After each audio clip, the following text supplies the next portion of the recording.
Are you serious?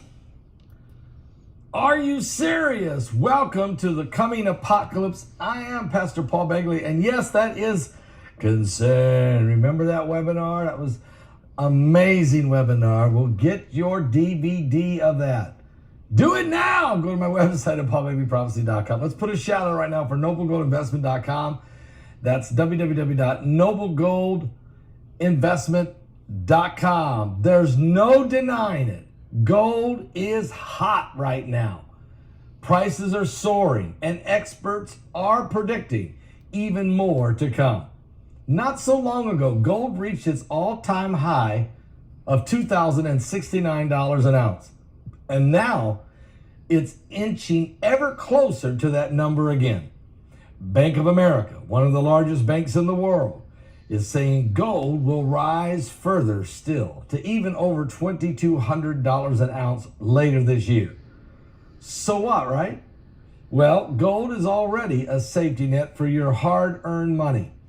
And now, when the stock market is all over the place and the value of the dollar is uncertain, being safe really counts like never before. That's why Noble Gold is offering us 5 ounces pure silver, America the Beautiful coin, for any qualified IRA or old 401k rollover. Terms apply. A solid silver U.S. Mint issued coin celebrating our national parks. On the back, you'll see this Rhode Island. Free. They'll give this to you for free with every qualifying precious metals IRA or 401k rollover. You can't go wrong with Noble Gold Investments. Call the number at 877-646-5347. That's 877-646-5347. Tell them Pastor Paul Begley sent you. Go to noblegoldinvestments.com.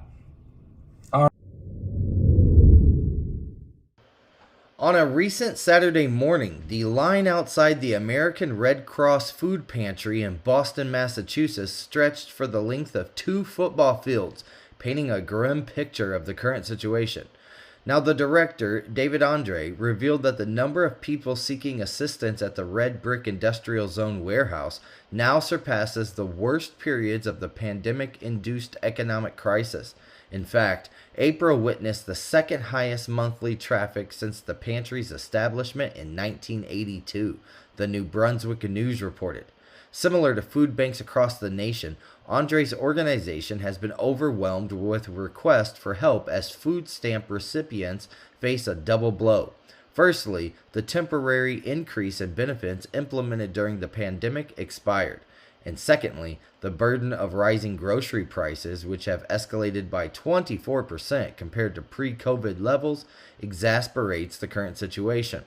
Andre aptly describes this predicament as a, quote, hunger cliff resulting from inflation and the termination of emergency allotments. He further notes that people are truly struggling to make ends meet. At the end of February, approximately 32 million Americans experienced a reduction in their monthly food stamp benefits, with an average decrease of around $90 per person. Some households suffered even deeper cuts, with the discontinuation of emergency allotments for food stamps. The process of unwinding a series of COVID-19 relief measures is essentially complete. These measures had played a crucial role in preventing a widespread wave of destitution during the crisis and had even contributed to a 20-year low in child poverty rates. Unfortunately, the number of Americans experiencing hunger now exceeds the peak levels witnessed during the height of the pandemic aid, as reported by the New Brunswick News. And according to estimates from the Census Bureau, around 24.6 million adults did not have enough food to eat in early April, compared to 16.7 million adults facing a similar situation 2 years ago. In a recent interview with CBS News, Henry Kissinger, despite his age and health challenges, remains an active and influential figure in global affairs. The 98-year-old diplomat, who is hard of hearing, blind in one eye, and has undergone multiple heart surgeries, astonishingly continues to work about 15 hours a day, defying expectations. Now, during the interview, which was conducted by CBS News' Ted Koppel, Kissinger expressed confidence that leaders like President Xi Jinping of China and President Vladimir Putin of Russia would still take his phone call if he were to reach out. Kissinger's vast experience and expertise make him a valuable advisor, willing to engage in diplomatic conversations if called upon. When asked by Koppel if he would consider flying to Moscow to talk to Putin, Kissinger affirmed his inclination to do so, emphasizing his role as an advisor rather than an active participant. Koppel humorously clarified that he was not suggesting reinstating Kissinger as Secretary of State, to which Kissinger concurred, recognizing his adversary position.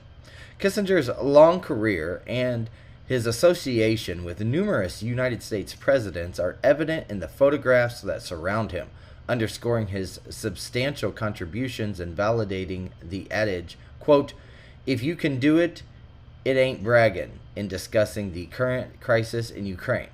Kissinger also suggested that with China's involvement in negotiations, the situation could reach a turning point by the end of the year, possibly leading to negotiations and resolution. Approaching his 100th birthday, Kissinger shared his skepticisms about older individuals running for the presidency, emphasizing the physical capacity and limitations that come with age. He acknowledged that maturity brings advantages, but also warned about the dangers of exhaustion and limited work capacity. Despite his age and health challenges, Henry Kissinger remains an influential and relevant figure in global affairs, offering insights and perspectives that continue to shape discussions on critical issues facing the world today.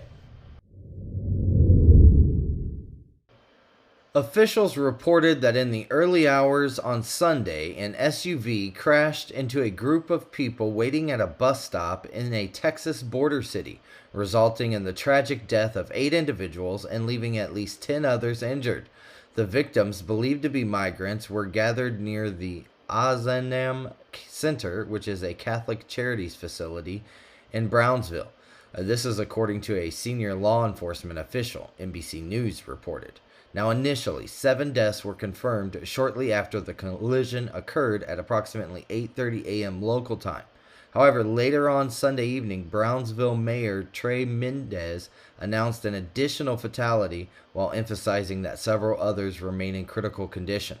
While initial assumptions pointed towards the incident being an intentional act, the senior law enforcement official clarified that it is currently unclear whether it was intentional, and investigations into the motive are currently ongoing.